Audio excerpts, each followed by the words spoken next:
and welcome to JRG News. Today is a very important topic. We are talking about the Latin American drug war. It has been going on for 40 plus years and we still don't know when it will end. Now on to Josie. Going on with the Latin American drug trade. But what started all this? Let's dig a little deeper. 40 years after President Nixon declared the war on drugs, we look back and realize how much it really has changed. In the 1960s, the use of drugs became popular and many rich young men or even girls would feel a sense of rebellion. In 1968, the Bureau of Narcotics and Dangerous Drugs is founded. It's meant to calm tensions between various agencies, but it doesn't do the best job. In 1969, studies show that 44% of the people in jail tested positive for heroin, and Dr. Robert DuPont convinces Mayor Walter Washington to give methadone to heroin addicts. In 1970, funds are made for Dr. Robert DuPont to continue with methadone programs, but some people don't agree with it. Some say it's a substitute for heroin, others say there's racial drive behind it. But burglaries in Washington, D.C. decreased by 41% in 1971 when President Nixon declared war on drugs. Colombian police catch a plane with 600 kilos of cocaine, the largest cocaine seizure to date. July of 1979, Colombian cocaine traffickers shoot out a Miami mall in broad daylight. But it gets bigger. In 1982, 3,906 pounds of cocaine were seized in the Miami International Airport.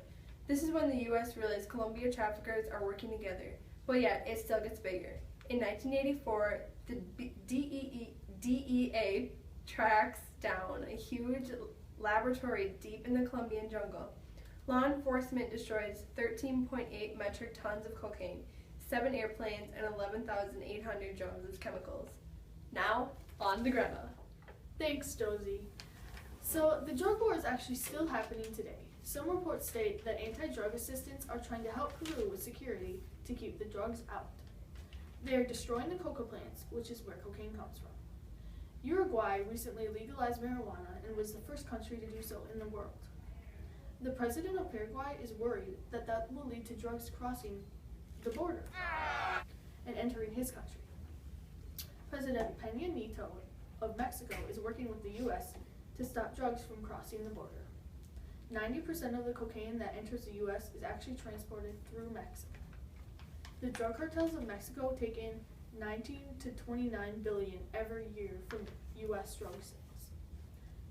Could this stop with the help of Peña Nieto? More than 60,000 people have been killed in violence related to drugs in 2006 to 2012. Going into 2014, the security of countries is still a problem. Vigilantes, who fight without legal authority for the good, are clashing against drug cartels. Drug-related murders have lessened recently, but kidnapping and threats on drugs have skyrocketed. We now know about the past and the present of the Latin American drug trade, thanks to Josie and Greta. But what's going to happen in the future? What can we expect in 2014 or even further? Here's just a few key ideas. Well, for one, you may or may not know that many of the police forces are too weak to handle the drug traffickers. They get bribed or cheated to keep loved ones and themselves safe. But at the 2014 FIFA World Cup, Brazilian police won't be alone. There will be 10,000 police and national force people spread across the 12 hosting cities. Everyone will be on high alert. Will traffickers or terrorists wreak havoc? Let's hope not. Leading on to our next topic, what's the U.S. going to do in the future to deal with this? What are Latin America and Central America going to do as the top producers of marijuana and cocaine? A lot of people say the plan we have right now is failing and we need another plan. Some say we should try decriminalization and experiment with legal regulation. Since this is proposed, some Latin American leaders have come out against a militarized approach with violence. Some even say have a government-run market for the drugs. Are they crazy, or are they really trying to stop this? The question remains and will remain until it's for sure. The future is only probability and prediction. Thanks for watching JRG News. Tune in next week.